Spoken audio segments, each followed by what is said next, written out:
Hello, my name is Kenneth Boynette, and this is my NMR and IR compound identification. So, looking at our experimental methods for the IR spectrum, we had to extract a sample of the medication using a pipette, place that, or place a drop of the medication onto the IR spectrometer to obtain the IR spectrum. And you can see our obtained IR spectrum right here.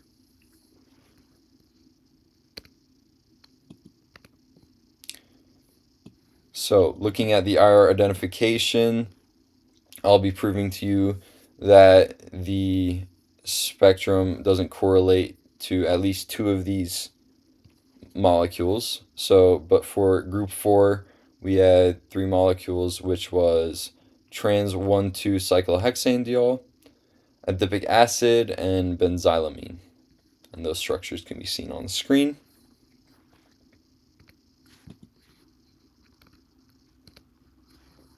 So, looking at trans 1,2 cyclohexanediol, and looking at our IR results, we can see that the IR spectrum gives us two peaks at around 3,372 inverse centimeters, which would indicate two N single bond H bonds because they are broad and they are not strong.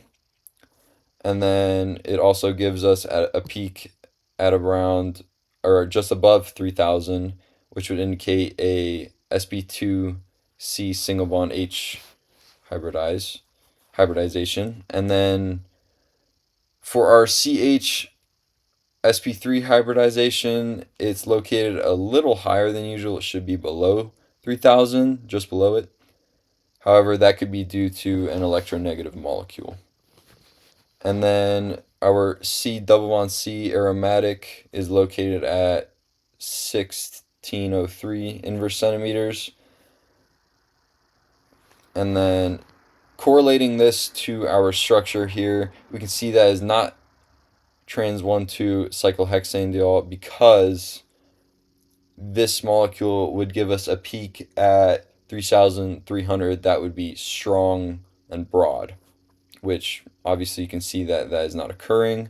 So right away we can see that it is not this molecule.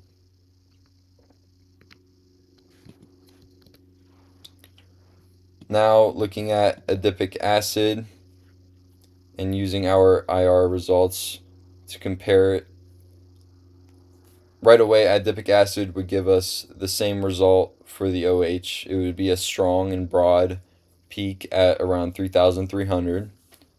But if we need something else to see, we can see that there's a C double bond O bond, which would be located around 1,700 inverse centimeters, or just above that, which you can see here that it is non-existent. So using our IR data, our IR spectrum data, we can see that is not this molecule as well.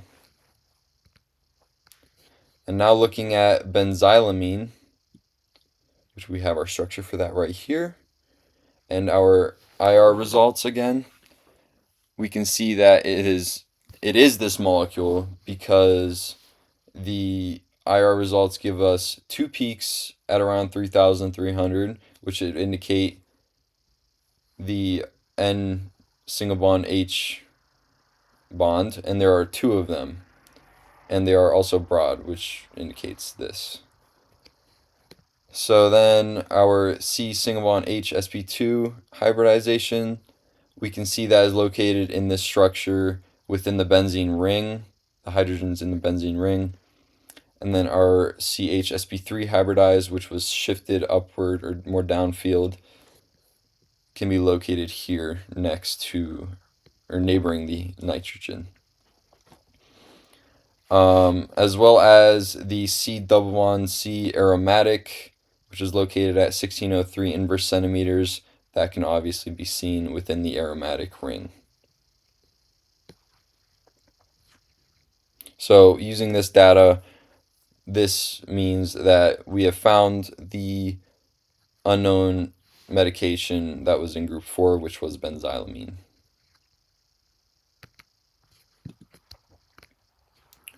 Now for our NMR experimental methods, we had to first dilute the solution in a test tube with 0.5 milliliters of CDCl3, as well as using 0.5 milliliters of our medication. And then we had to transfer that solution into an NMR tube so that we could place it into the NMR spectrometer to therefore obtain our NMR spectrum, which can be seen right here.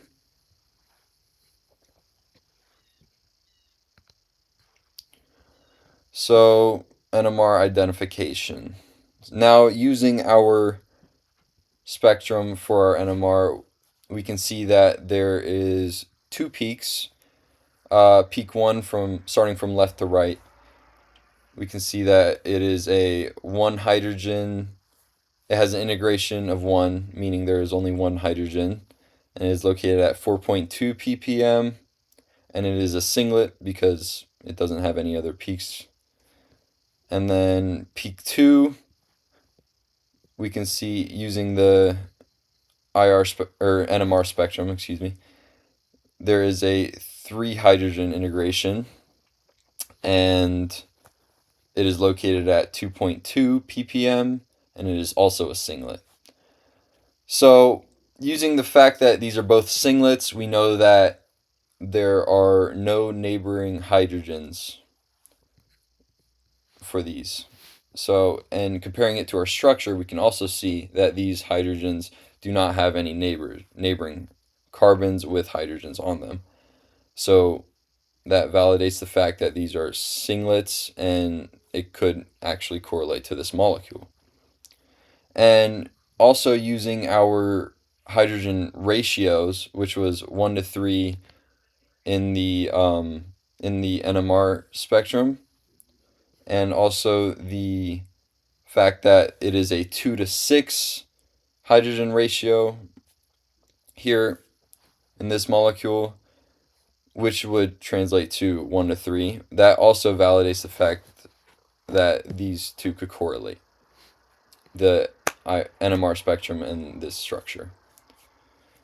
And for peak 1 here, it is located at 4.2 ppm, which could correlate to the fact that these hydrogens are neighboring a electronegative atom, which in this case, that would be our bromine.